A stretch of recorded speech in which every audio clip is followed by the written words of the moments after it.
masih berada di Kemboja. Melalui laluan yang belum berturap dan berbatu-batu hampir 30 km, membuatkan perjalanan kami ditambah rencah cabaran yang tak terduga. Meskipun penat, namun perjalanan ke Kampung Cham untuk melihat pelaksanaan korban di sana harus diteruskan. Kampung Cham, sebuah daerah yang mempunyai 4 mukim dan 24 buah kampung, di mana majoritinya terdiri daripada masyarakat Islam.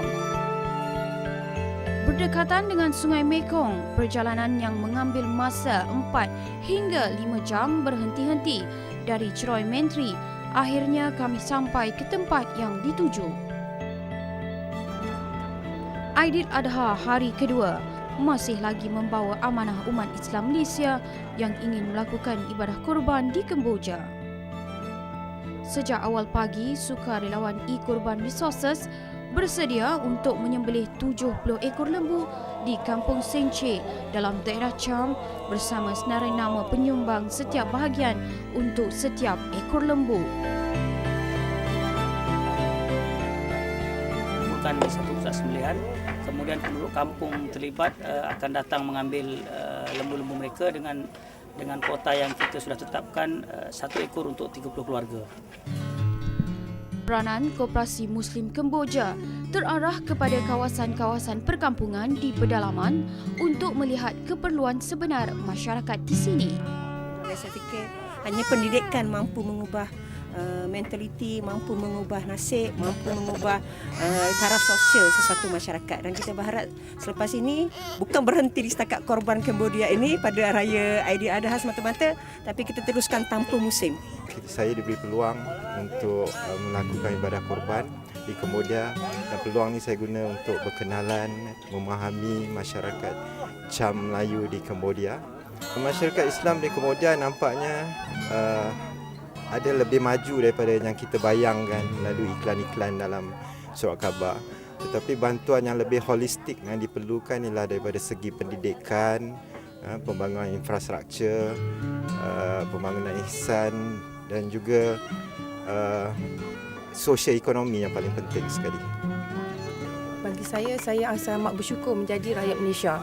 Saya berharap jika ada masyarakat Islam kita di Malaysia yang ingin membantu, amat layaklah kita datang ke sini dan membuat korban di sini.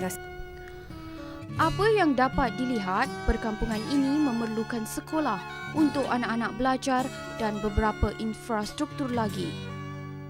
Setakat ini, sebuah sekolah sedang dalam pembinaan hasil daripada dana yang diperolehi melalui Koperasi Muslim Kemboja untuk meningkatkan taraf pendidikan di kampung ini.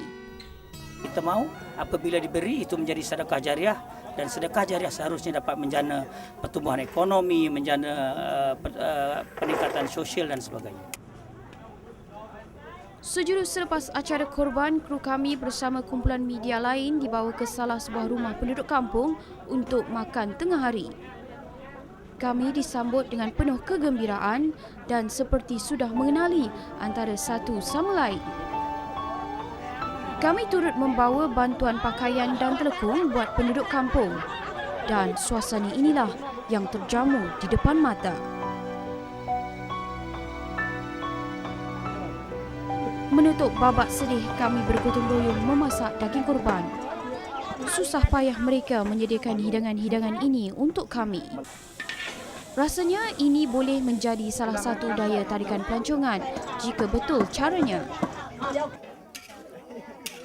Inilah kenangan yang paling manis sekali berada di perkampungan Senche, bergotong royong memasak daging korban. Inilah yang dikatakan persaudaraan sesama Islam antara masyarakat Islam Kemboja dan masyarakat Islam di Malaysia.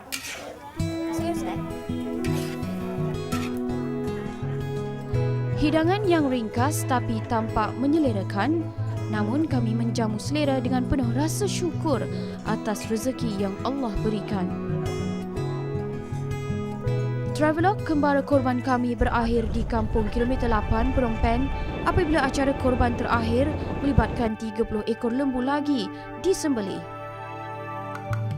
Dari segi ketelusan dan pergerakan keuangan secara sistematik, segalanya diaudit oleh Badan Bebas iaitu daripada Koperasi Universiti Utara Malaysia. Kami cuba set up akaun koperasi dan maintain, set up, maintain dan audit. Maksud dia check dari masa ke semasa supaya ianya betul dan teluslah. Jadi ini sebab kita tahu koperasi mendapat bantuan daripada RRM Malaysia dan kita hendak bantuan ini disalurkan dengan jalan yang baik dan digunakan fund koperasi ini pada jalan yang betul. Di sini bukan mereka perlu duit semata-mata.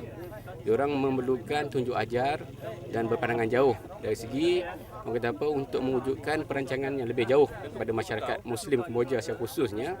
Sebabnya untuk jangka masa panjangnya mereka perlukan orang-orang yang boleh membantu dari segi pelajarannya, pendidikannya, dari segi perubatan,nya, dari segi perniagaannya. Dan Selain tempat-tempat yang dilawati oleh pasukan kembara, hampir 14 buah kampung lagi turut dilaksanakan penyembelihan korban secara serentak. Ini menjadikan jumlah sebenar lembu yang dikorbankan sebanyak 300 ekor. Meskipun bukan datang untuk makan angin, namun apa yang dilihat dengan mata, apa yang dirasa dalam hati dan segala kesyukuran yang dipanjatkan menjadikan kita lebih menghargai apa yang kita ada hari ini. Diharapkan usaha-usaha yang dilakukan oleh e-Korban Resources dan Koperasi Muslim Kemboja ini dapat menggerakkan ekonomi umat Islam di sini sekaligus menerapkan budaya berdikari dalam diri mereka agar budaya meminta-minta itu dapat dikikis dari menjadi identiti.